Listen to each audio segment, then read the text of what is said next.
Santos para ser o palco do jogo de ida da semifinal do Carioca. Boa noite, prazer falar com todos.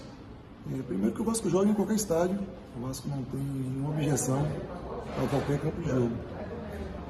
Se fosse pelo desejo único e exclusivo do Vasco, a gente jogaria no estádio de São Januário.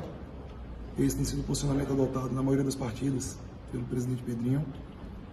Agora, sobre a relação entre Maracanã e Newton Santos, o Vasco gostaria de poder usar o Maracanã sempre que tenha necessidade, ou seja, vontade do Vasco. Não apenas quando seja uma vontade coletiva, como seria agora nessa situação do Campeonato Estadual. Nos últimos anos, o Vasco já tentou usar em algumas oportunidades o Maracanã. Institucionalmente, não teve sucesso com relação a isso. Embora o Maracanã seja um estádio com uma tradição muito grande no Rio de Janeiro, no futebol brasileiro, o Vasco não tem tido recentemente essa possibilidade. Pessoalmente, desde a minha chegada ano passado, a gente tentou jogar, por exemplo, o clássico contra o Fluminense no Maracanã. Também não nos foi permitido, a gente terminou fazendo essa partida no Engenhão.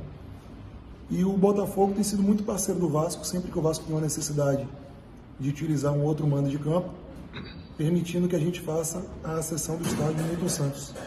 Então, institucionalmente, a gente se sente à vontade de fazer esse pedido para o Botafogo, ser atendido. O nosso grupo de jogadores está mais acostumado também a jogar no estádio Newton Santos.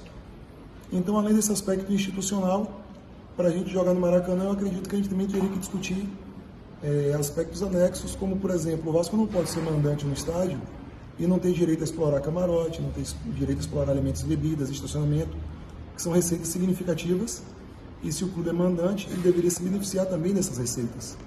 Então, dentro desse contexto, a gente entende que a possibilidade de uso do Newton Santos, nesse momento, é mais adequada aos interesses do Vasco, e como a gente manifestou durante a reunião, o Vasco quer manter um contato positivo com o Flamengo, para de repente, durante a temporada, a gente poder usar o Maracanã em outras oportunidades, como, por exemplo, no domingo à noite, institucionalmente, o Vasco tentou fazer um contato com o Flamengo, já sobre essa possibilidade da semifinal, a gente não teve sucesso.